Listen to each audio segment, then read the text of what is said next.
আসসালামু আলাইকুম, welcome to Fatima kitchen. আজকে আপনাদের সাথে শেয়ার করব চিকেন ভেজিটেবল রোল। তো চলুন আপনাদের সাথে শেয়ার করি। তো ফার্স্ট এখানে আমি পাতাকপি নিয়েছি, এগুলোকে মেশিন দিয়ে একবারই মিহিভাবে কুচি করেছি এবং কি পানিটা জড়িয়ে নিয়েছি। তারপরে গাজর, সেম গাজরের পানিটাও জড়িয়ে নিয়েছি। এখানে চিকেন কিমা দিয়েছি। এরপরে পেঁয়াজের যে কলিটা মানে পেঁয়াজের যে পাতাটা সেটা দিয়েছি। এরপর এখানে 2 কোষ রসুন দিয়েছি, 1 টেবিল চামচ লবণ দিয়েছি, আর হাফ চামচ গোলমরিচ দিয়েছি, 1 টেবিল চামচ জিরের গুঁড়ো দিয়েছি। এখন সুন্দর করে ভালো করে এগুলোকে মিক্স করে নিব। গাজর আর পাতাকপির মধ্যে যেন কোনো পানি না থাকে, তাহলে রোলটা ক্রিস্পি হবে না।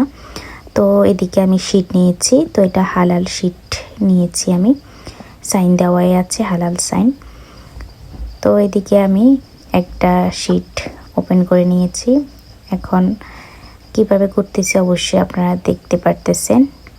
সুন্দর করে একবারে চিকন করে আমি রোলগুলো বানিয়ে নিব। তো এখানে ডিম দিয়ে দিতেছি, আর চাইলে আপনারা আটাও গুলে ইউজ করতে পারেন। এরপরে আমি আরেকটা আপনাদেরকে বানিয়ে দেখিয়ে দিতেছি। আবারও আমি ডিম দিয়ে সুন্দর করে এটাকে মুখটা লাগিয়ে নিলাম। তো আমার সবগুলো বানানো হয়ে গিয়েছে। তো আমার সবগুলো চিকেন ভেজিটেবল রোল বানানো হয়ে গিয়েছে। এখন আমি এগুলোকে ভেজে নিব। তো এক এক করে সবগুলো রোল তেলের মধ্যে দিয়ে দিলাম। লো হিটে এগুলোকে সুন্দর করে ব্রাউন কালার করে ভেজে নিব। তো আমার রোলগুলো ভাজা হয়ে গিয়েছে। তো আপনারা